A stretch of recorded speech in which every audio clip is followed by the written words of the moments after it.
And welcome to Tackle the Board. My name is Chris Euksuzian. You can find me at Chris E. Baum on Twitter. And this is Rus Reese, the Vegas line reader. It's week one, Russ. We had the appetizer for week 0. Now we're on to the main course. Huge slate of games. College football week 1. I am jacked up. The American sport. Got my hat. We're in the colors. We're ready to roll, Russ. Mate, how we doing? Definitely, man. Definitely ready to go now. All the real teams start to play now. There's a reason why they call it week 0, and that's because all the shitty teams play. So we're going to be checking out some of the real teams, and we got some games, some of the bigger games too, that we picked out for this week. If you guys, we're going to get about 6 games, I think it is. So guys, don't hesitate to ask any questions. If you want any leans on some of the games, any advice, we'd be happy to help. Yeah, absolutely, man. And you know what the beauty of this show is? If you haven't watched before, we don't just hit the main games. We have other games as well that we can find a really good edge on. And, you know, there's a lot of good spots, man. There's a lot of things to talk about. And might as well get right into it for the most part. First game I'm going to get into right here is TCU, Colorado. The line is 13.5. Colorado's getting it home. The over-under is 57. Russ, this line is just speaking to me. This is what's happening over here. This Colorado team is not good at all. We won't know who the quarterback is until tomorrow, till pretty much game time. It's going to be either Brendan Lewis, who is very underwhelming, or JT Stroud, who hasn't taken snaps since 2020. And Lewis only threw for about 1,500 yards, nothing that impressive. And then we got TCU, man. TCU, Sonny Dykes, new head coach. We know him from SMU and all his firepower that we've had for the most part with Sonny Dykes' teams. Max Duggan's thrown for 2,000 yards, 16 TDs. He's pretty much going to be the starter this week, in my opinion. This offense should be clicking on all cylinders. They're returning 10 players, Russ, on offense. And they led the Big 12 in third down conversions. I think that's a very important stat. Moving the chains, controlling the tempo. I don't think they're going to lose that because Sonny Dykes is the head coach right here. So Quinn Johnson comes back. He had almost 2,000 yards and 11 TDs last year. I mean, this team's explosive. Colorado has one of the worst defensive back cores in the entire Pac-12. Now, I'm not even talking about in the country. I'm just saying in Pac-12, they're one of the worst. So it's not good at all. So this Horned Frog team should be rolling. Everything should be going real well. This line speaking to me, Russ. Minus 13.5. You can get this under 2 touchdowns. Remember, guys, shop that line. I'm all over the Horned Frogs tomorrow. I cannot wait. One of my favorite plays on the board. Give me TCU. Nice. Yeah, I'm all for TCU there. I mean, they're a team that I think should be improved this year. Things can't get any worse. I think last year they were one of the worst teams defense. So getting rid of Patterson, bringing in some excitement with a new coach. Not going to be tough to play defense against a team like Colorado. I saw that they lost a ton of guys to the portal. All their good players, everyone's just stealing them away. And they were terrible last year. So for them to take away whatever good players they had, that team's going to be in some real trouble. I'm talking like Arizona territory right here. So. Whoa. Relax over here. And speaking of that game, I'm just going to throw this out real quick, all right? I have to speak my 2 cents, if you will, about Arizona San Diego State this week. Nationally televised CBS game. San Diego State's laying 6 points. I think that's a little low for this game. Like, based on how the teams are and the perception of Arizona not being that good, I would not be shocked if Arizona covers this game. I mean, San Diego State, really not an offensive team. They lost the punk god, if you will. He went to the Bills, and then he got in a lot of legal trouble afterwards. But he was literally the best player on the team. The guy would just change the field left and right. They're going to have to be outstanding, like best in the country, like really good defense for San Diego State for this game to cover the spread. I don't know. I'm kind of bullish on my Wildcats this week. Yeah, I wonder what the spread was last year in that game, because I know San Diego State laid the smackdown last year. I believe they were a double-digit dog. I believe. I mean, I'll check it for you because they did play last year, so that should be easy to find. But I think honestly, I think they were a double-digit dog. No, Arizona was actually favored. I can't believe it. Oh my goodness! They're favored by -1.5. Oh my goodness! Wow, why that was the case. That team stunk last But year. that was, I believe they're on the road that game. No, they were actually home. My bad.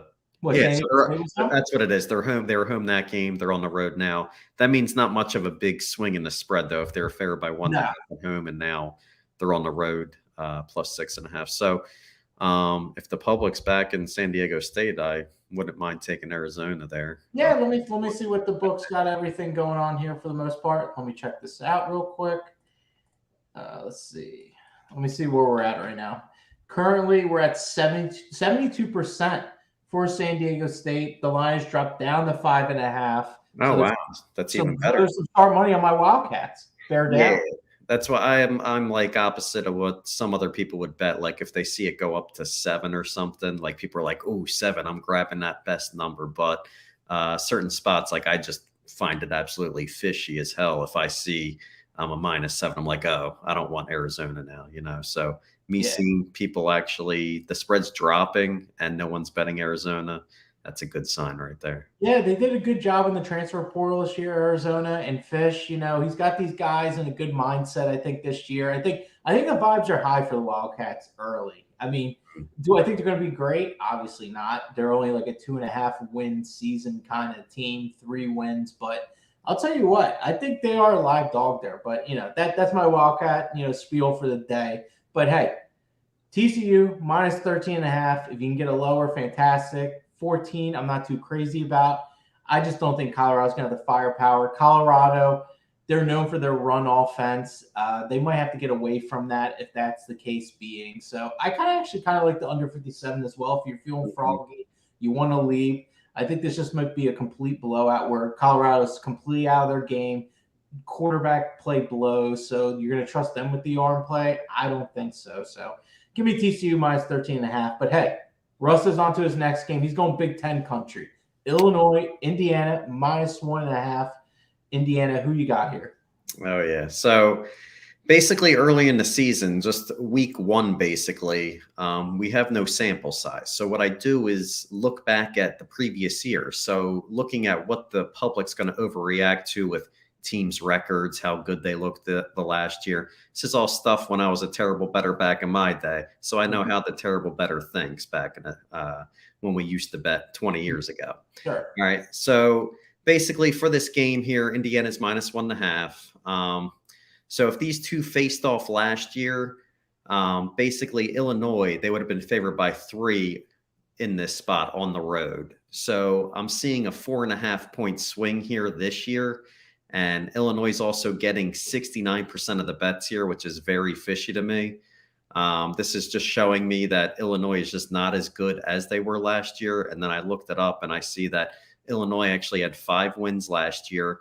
And now this year, their team projected total is only at 4.5. So the odds makers know that they're not going to do as well as they were last year. And I know Indiana with Penix, he ended up getting hurt during the season. That's just one of those seasons where everything just goes wrong. I talked about this last week with Northwestern. I'm like, Fitzgerald's great as a dog. Last year was just a fluke. All their guys got hurt. What happened? They won as a dog last week. They covered versus Nebraska. And Nebraska is still a good team. I'm not going to overreact to last week because Northwestern, I know they play well as a dog. But getting back into this game, I also think the public's overreacting to last week as well because Illinois actually won in a blowout last week to Wyoming. But what the public doesn't know is that Wyoming is just terrible this year. They have 8 returning starters. That spread went all the way up to 14 because the odds makers know what they're doing. People are like, oh, I'm getting value on that 14. No, that's why the odds makers flew that up to 14. Illinois covered that game easily. So this is a spot. Indiana opened at -3, but the public is just all over. I think it's 69% the last time I saw. Everyone's on Illinois. So that's why the spread is dropping a little bit here. That doesn't concern me.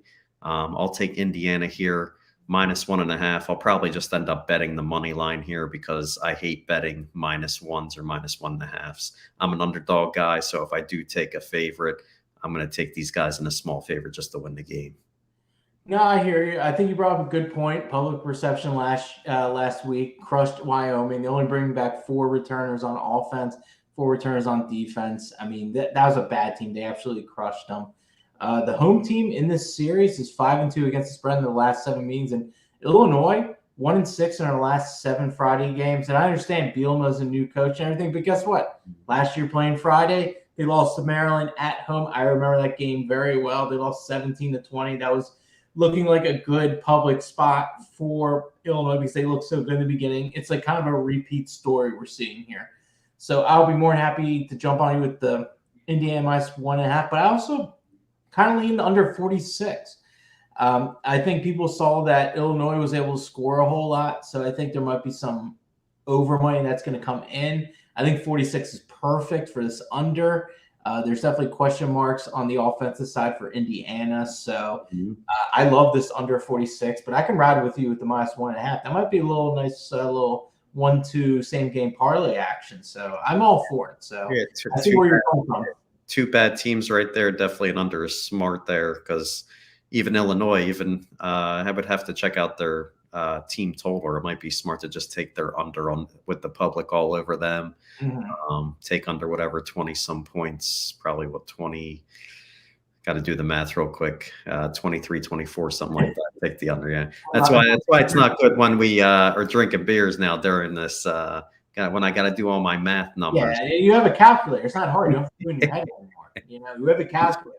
It's been around for like 20, 40 years. Yeah. All right. So we'll jump into one of your smaller games here. Chris loves these games here. We got Middle Tennessee State at James Madison -6. Who you got here? Yeah, the lines are a little fluctuating here. You see -6, -5.5. This kind of just stuck out to me. James Madison, Sun Belt team for the first time this year, won't be bowl eligible, which is kind of weird, but whatever rules come into play. Middle Tennessee State, not a great team. They were ranked 12th in Conference USA in total offense. There was 12 teams last year in Conference USA, so they were dead last in that department. James Madison, for people that don't know, the O-line should be pretty solid regardless of playing in FCS. I think it'll be able to contend here. Nick Kidwell, the right tackle, is going to lead this group. He was an all-star last year. The running game was a weapon. Latrell Palmer, almost 1,000 yards rushing. They also brought in another transfer who should play pretty well. The starting QB still needs to be announced, but I think it's going to be transfer Colorado State senior Todd Centillo. He's given the opportunity here to start here. He's a senior. We might as well call him a doctor. He's been playing for 5 years. He got his one opportunity to really get a full season under his belt last year, threw for 3,000 yards, 15 TDs. Not bad for being on such a terrible team. He's very seasoned. He played at Temple a little bit. He played at Colorado State, so he got a lot of years. So this is not your typical senior. I think this is a spot where he feels like he can really thrive and, kind of soak in this atmosphere. It's going to be raucous there at James Madison. I mean, they were already a powerhouse at FCS. Now they're going to be part of the FBS now and being home for their first game. The bookmakers making it 5.5, 6 speaks volumes to me. Middle Tennessee right now is getting about 60% of the bet handle right now. So I found that pretty interesting as well. But I want to bring up a question to you. So when it comes down to handicapping in general, I talked to my buddy Mark Drumheller. He does a lot of things with Yahoo Sports, things like that. So we kind of bounce ideas off me. We have different ways of attacking lines. So when I look at lines, I always base it off the sports books and everything based on what the line is and everything. But my boy Drum, in my opinion, personally, feels like he can beat the line. And it's kind of a different thing. I use the line of my advantage. He can find an edge from, being smarter than the line for the most part. But he brought up a good point that, the bettor has become smart, the average bettor. There's a lot of info out there. There's shows like ours out there and other people for the most part. But as far as like parlay money coming in, I think books are cashing in more on parlay money. So I don't think the losing of single bets is as big as it used to be. While the average bettor is, more educated with things. What are your opinions about the average bettor being more educated? It's a tough question right there because there's a lot of new bettors that have no clue what they're doing. You know what I mean? That's my point. Yeah. Yeah. Like with sports betting being legal, like Chris, like I sell packages for my picks where I'm trying to find serious bettors that want to win. Sure. Ever since it's been legal, I have a tougher time to engage with people that can actually do these single bets. Sometimes I get stuck talking to these people that are betting the $5, $10. They're all basically sucked into the new sports betting world. So that's a tough answer because, I mean, you see FanDuel, DraftKings, all these Yeah, guys sure. Absolutely. Yeah. promoting same game parlays, boosts, all that. It's those things you think you're getting an advantage by them hooking you up with these boosts. But guys, if you want to make money, you can't. They're just getting you to bet like a degenerate. When you're betting like the degenerate, you're just going to lose. You're just constantly putting in action. You have to have the games that you want each weekend. Write them down, know what games that you want. And then if you're lucky and your game that you like is a boost or something like that, then you want to pick that game. But just because they're offering you boost or something, you don't have to take it. And also parlays, you guys in the long run, you know you're always going to lose, but usually the parlay players that know they're playing parlays are the $5, $10 bettors that it's just funny because you could be a $5, $10 better and you just constantly keep betting $5 every single day, say $5 for 30 straight days. It's $150.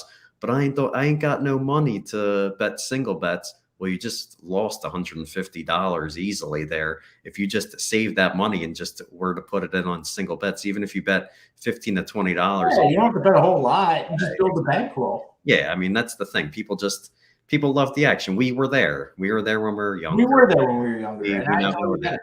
I got to a point where I started betting and I said, I'm sick of losing. I just want to win. You know what I mean? Yeah, no, I totally agree. Yeah. And when you get older, you grow up and you're just like, no, I don't want to lose anymore. Why do I need to mess around? You know what I mean? I don't need to watch 12 games. I could watch one game and be into it for 3 hours and watch that game. I don't need to just keep flicking the channel. You know what I mean? So. No, I know what you mean.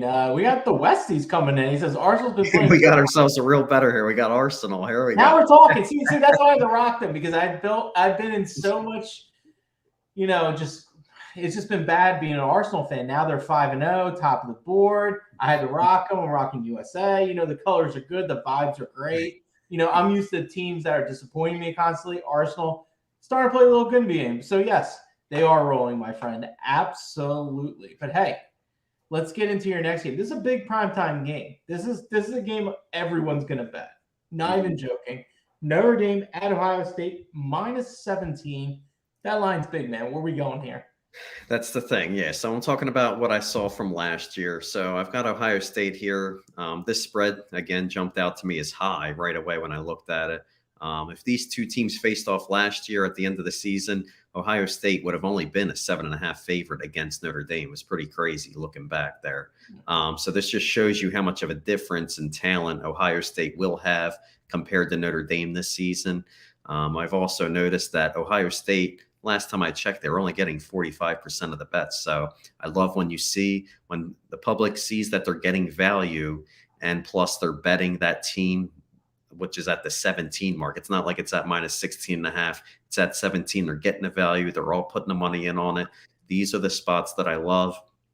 Average bettors get fooled on. I think this is why I'm opposite other people, like kind of what you were just saying. People think they're taking advantage of the line.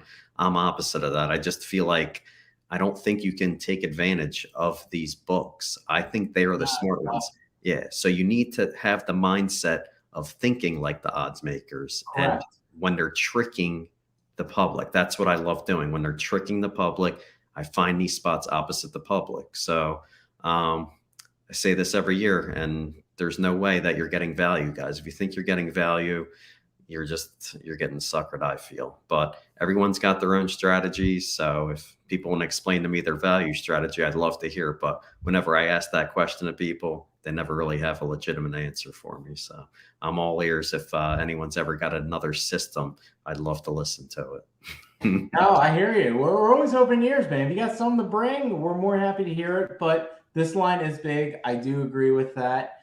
I actually kind of think that Notre Dame hangs around early. I think it's one of those games where they kind of come out like fire, guns blazing, I think they kind of have something to prove the first half a little bit. And I think kind of taking that first half line of Notre Dame's good. But at the end of the day, I think Ohio State's talent, coaching, everything else is going to take over for the most part. CJ Stroud, absolutely fantastic. Heisman candidate. You can't argue with that. On Trayvon Henderson, great running back. I mean, there's just so many things that go with them. But Notre Dame literally lost their QB, running back, leading wide receiver, their tight end, Michael Mayer. I mean, it's their primary weapon. But if you're losing all that, the issue is Tyler Buchner. He's going to be the quarterback this week.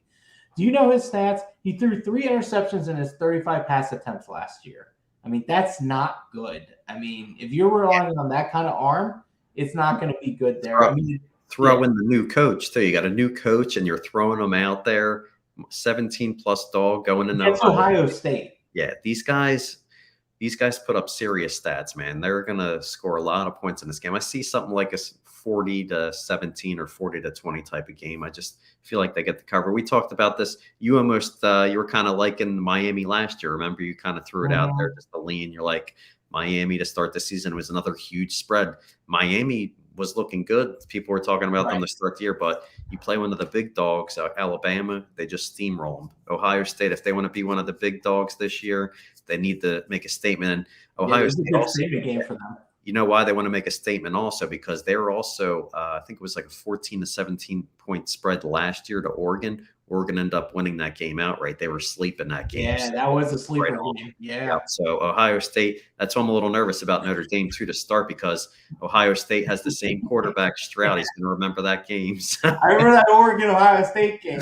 That you know what? Yeah, because Coach Day could bring that up easily. This might be hey Russ, what I like to call it, I know we've called it before, a body bag game. I think this might be yours. Oh yeah. Have we hit our last body bag game?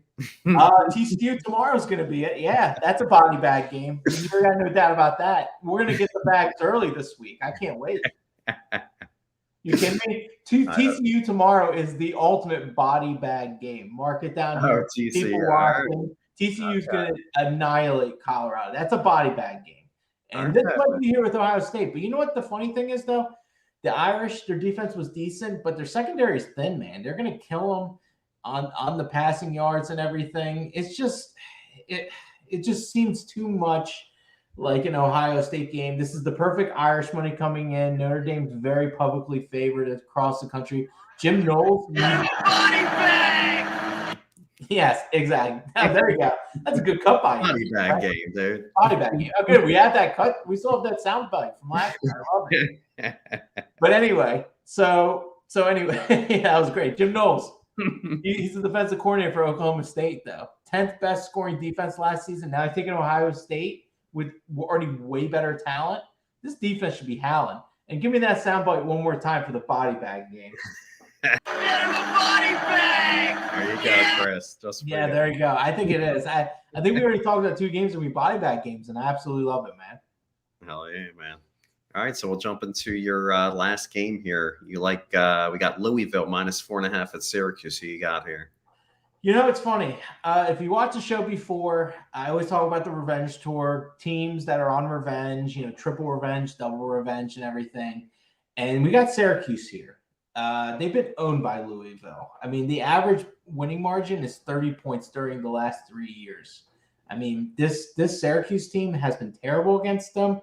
Garrett Schrader has been absolutely horrible against Louisville. Last year, he threw for 45 yards and no TDs. He actually has a hamstring injury coming into this game.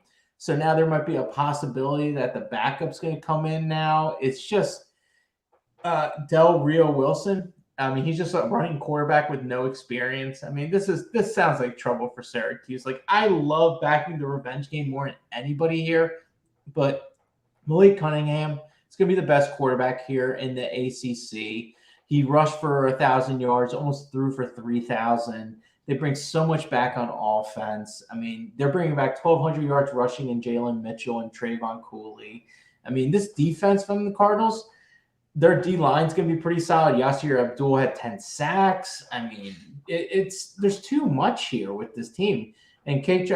Clark has been awesome. He's probably going to be ACC, one of the best corners in the ACC. Syracuse has experience, but it's bad experience at the end of the day. And I think that's something we need to highlight. And This 4.5 I would normally jump on, but I'm kind of stepping away from my revenge side. I see no chance with Syracuse keeping this game close. And even if they have a prayer of throwing in a quarterback that they hope can run and make some plays, this defense is playing too good as well. I don't think they can keep up with the scoring in Louisville. So give me the -4.5 on the road. Yeah, I hear you on that. Louisville was a team last year I actually liked, and I was kind of disappointed they only went like 6-6 last year or something. So. And on top of that, they had 4 losses that were one-score games last year. So they had a lot of coin flips.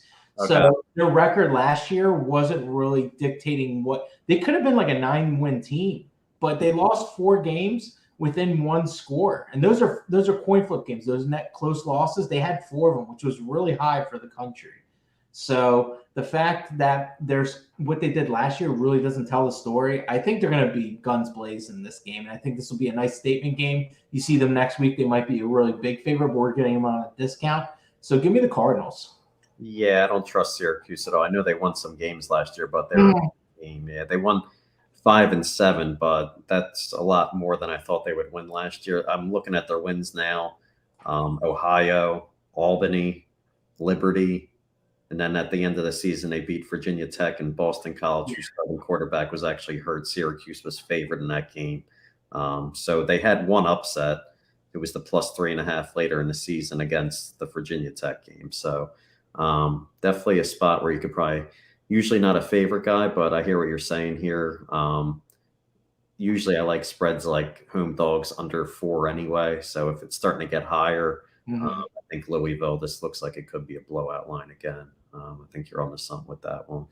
Yeah, absolutely. But we're going to get into our last game. It's Russ's last game, another marquee matchup. Utah at Florida. Florida's getting 3 at home. Russ, where are we going? Yeah, give me Florida here, man.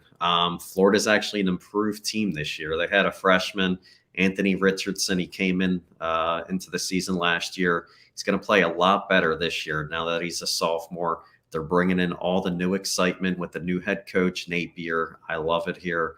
I'm telling you, all I'm hearing lately, Chris, is all this Utah. They're going to make the playoffs. Utah, they're winning their conference. I'm just like, what is going on? I'm like, Utah isn't even favored to win the conference. And I'm hearing all this talk that they're making the playoffs just because everyone's just going by what they saw last year.